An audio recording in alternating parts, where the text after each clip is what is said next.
So good morning, ladies and gentlemen. I'm grateful to the organizers for the invitation to have this opportunity to talk about pensions, a subject that probably concerns all of us, at least eventually. As we heard from the two chairmen, the daily headlines are about survival, about very short-term issues, what happens next week on the financial markets, what happens next month, what happens next week, next year, but also next year is very close. And when we speak about pensions, it's about the long term. And I think even in such times when there is so high uncertainty around, it's very important to think and plan long term. So I congratulate you for promoting this approach and inviting such distinguished experts of the subject like Professor Kotlikov from the United States. What concerns the European Commission? Pensions have probably never been so high on the agenda of the European Commission, but this is also the case for many member states, because we are facing probably not a double but a triple challenge, and this position of the pension debate on the EU agenda reflects the challenges facing pension systems, which are coming under more and more pressure and scrutiny. The underlying reason, the anticipated aging of our population, is well known, and now it is becoming a fact, with the EU working age population set to decline as from next year. A simple way of looking at the phenomenon and gaining an idea of the dramatic scale of population aging is to compare the number of people of working age with those of retirement age. Today, the ratio of working age people to those of retirement age is around 4:1. But in 2060, the ratio is expected to fall to 2 working age people to every person of retirement age. Of course, there are more complex ways of looking at the problem. For instance, there is the economic dependency ratio of contributors to beneficiaries based on assumptions that include future employment rates. But the overall message is the same. The European Union is aging dramatically as the baby boom generation reaches retirement, and because we are living longer and having fewer children.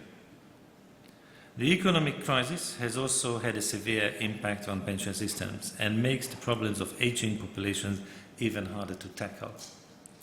Higher deficits and public debt, lower growth and higher unemployment in the member states make pay-as-you-go systems harder to support.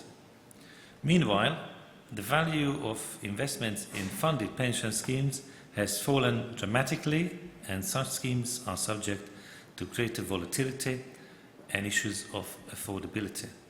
In some cases, flaws have become apparent in the original design.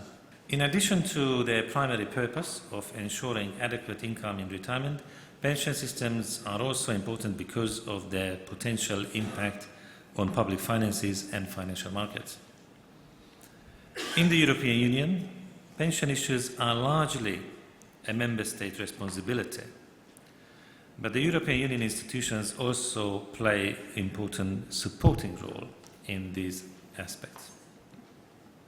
Of course, pension systems across the Union vary widely, like the member states' historical traditions and the social, economic and cultural situations, and because of the long-term nature of pensions. But they also face the same challenge of population aging and the added pressure of the financial and economic crisis. Pensions are also increasingly a matter of common concern, especially as the impact of public pension expenditure on public finances in one member state may have serious repercussions in others. Of course, population aging has been on the horizon for a long time. And over the last decade or so, the pension systems in many member states have been reformed to varying degrees to try to adjust to it.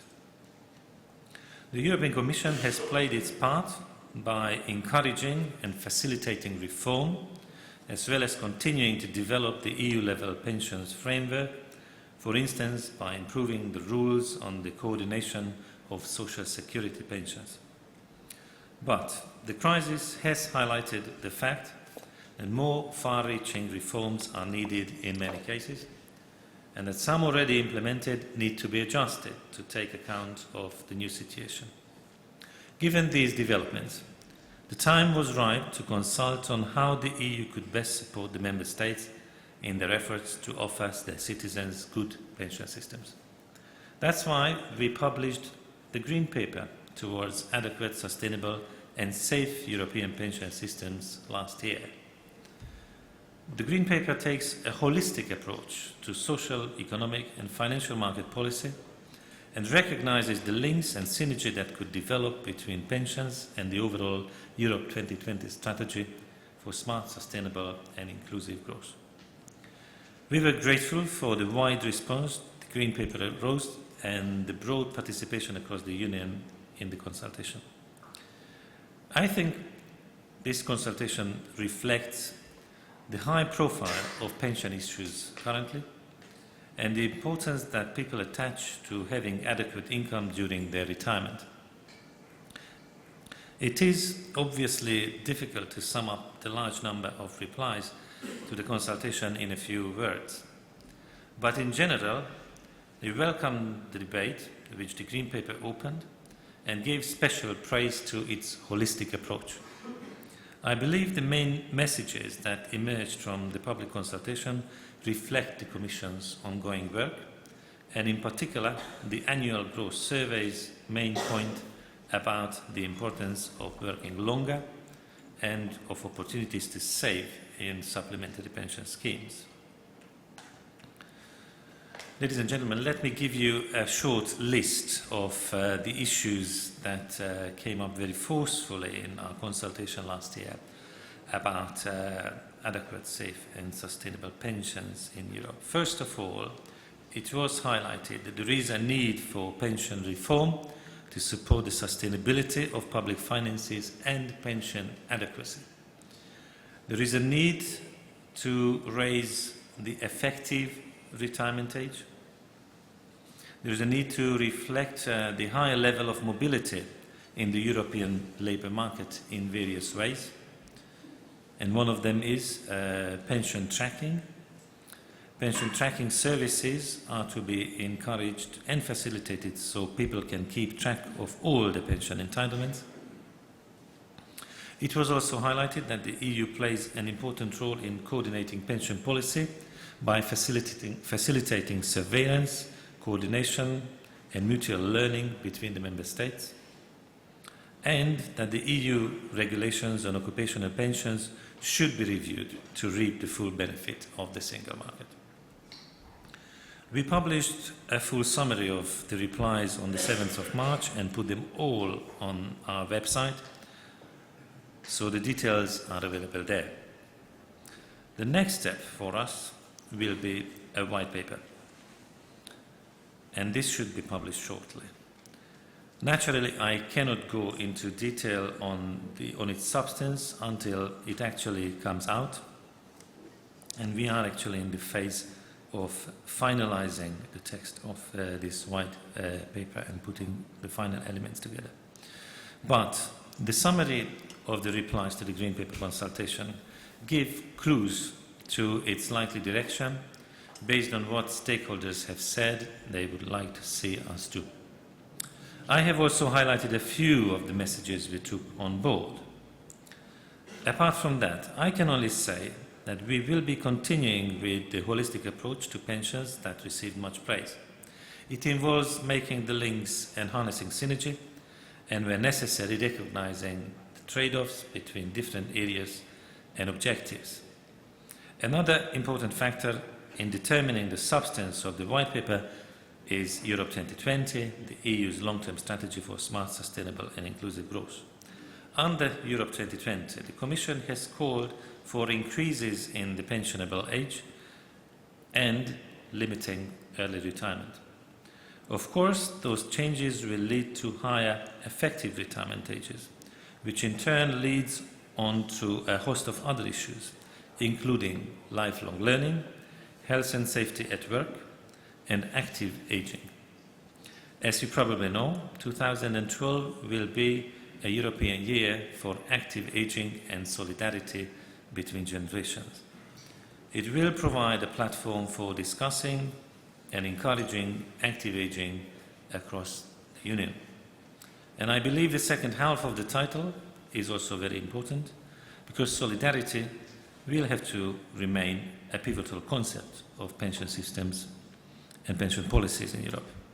However, as many of you are aware, state pay-as-you-go pension schemes in many member states are becoming much less generous, and they undergo reforms to deal with concerns regarding their long-term fiscal sustainability. So under Europe 2020, in addition to later retirement, the Commission has called for better opportunities for saving in supplementary pension schemes to allow people to compensate to some extent for less generous state pension schemes. The Commission can support this by facilitating the sharing of good practice in supplementary pension provision. Of course, while there is no perfect system, the collective employment-linked nature of occupational pensions means they offer advantages such as their low cost, risk-sharing opportunities, and the involvement of employers and trade unions. The Netherlands, for example, has a particularly well-developed and vibrant occupational pension sector. Obviously, the crisis will hold lessons for Dutch occupational pension schemes, as it will for all other pension systems. But I'm sure there are also lessons the Dutch can teach others about providing the best high-quality supplementary pension savings opportunities for the citizens. The Commission will play its full part in helping to encourage and disseminate best practice here. Earlier this year, we facilitated and took part in a peer review exercise in The Hague that looked at the Dutch occupational pension system both in terms of shortcomings and from a best practice viewpoint. Many of these EU-level topics for pension reform chime with the pension reform programs being applied or under consideration in a number of member states.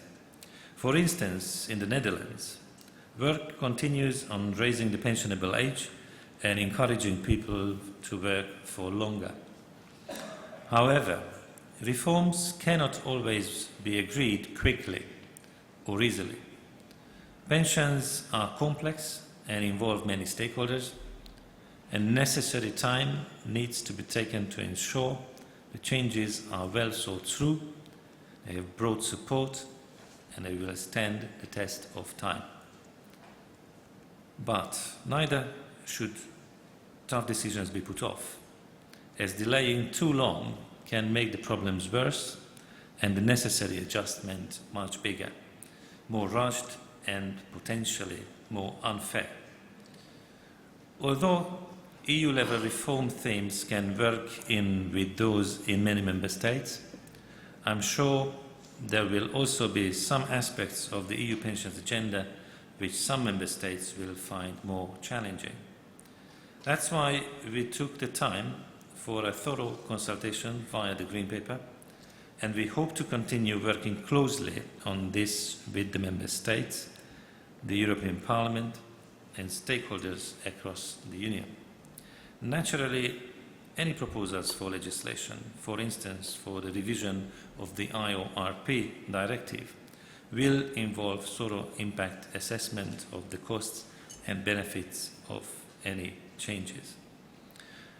Probably together with the proposal on the portability of occupational pensions, this will be a major step we are planning to take next year, and I believe it will be well understood that a better regulation is necessary if we also want to raise confidence in schemes in this area. So, ladies and gentlemen, I very much hope that when our white paper is finally published, you find it a helpful step in the European Union's efforts to support the member states in their efforts to ensure that people's pensions are adequate, sustainable and safe in the long run. That's a hugely important goal in these troubled times. I thank you very much for your attention. Thank you. Maybe there are people who want to ask something about this wonderful speech to Mr. Andor. Is there anyone I can... Well, this was a very clear one. Of course, we're very sorry that you can't say more about the white paper because we're so curious, you know, and that I think it's going to be somewhere next week. It's this year. This year, okay. Yeah. There is so much on the agenda of the Commission now, yes, concerning the financial situation and other issues that we have to... Well, I heard you say about lifelong learning, about active aging, about mobility of pensions, about raising of the retirement age. If you look at the economic situation at this moment, especially within Europe, isn't it so that you have, as a European Commission, a problem because when the crisis is going on, nations are always trying to go back within their own boundaries and within their own frontiers. Is that a situation we're going to face within the pension systems as well? Well, not all nations try to go back to their own boundaries. We see a few. There is certainly a tendency to see that there is more protection within the national framework, but at the same time, and I think this is very important and very helpful, there is a strong drive towards closer coordination of policies on the European level. Since May last year, I think this direction has been taken to strengthen economic governance, and within a stronger economic governance to look at the broader range of economic imbalances. And that's why I think it was also very important to bring pension systems into this assessment and not only look at the well-known figures for annual fiscal deficits. Right. Now, I know you have a special subject on your agenda, which is prevention of poverty. Are we still on time to prevent the poverty future for the aging people in Europe? Well, let me refer to our excellent conference which we had 1 year ago in Brussels about the Green Paper. And we had another distinguished expert from the London School of Economics who explained how important it is to connect the question of old age poverty, to avoid old age poverty by working longer, because very often we have very few parameters to work with. Increasing contributions, which is, as we heard in the introduction, not really possible at the times when there is a lot of challenge in the area of competitiveness, not really possible. We can increase the employment rates, which is very important, but it's a long-term project. And just adjust the retirement age, the statutory, as well as the effective retirement age. But the first one is political and the legal act, and the second one is more a matter of employment policies for the older generation who very often left the labour market too early in the recent period. Mm-hmm. I see. Well, I think there's a lot of work to be done in Brussels. I wish you very, very much strength to step on the gas and to bring out the white paper, because I know everybody is very curious what's going to happen there, and it gives a real boost to new innovations in pensions within Europe. Thanks for being here, and I wish you Thank you. a good trip home, and thank you very much. Thank you.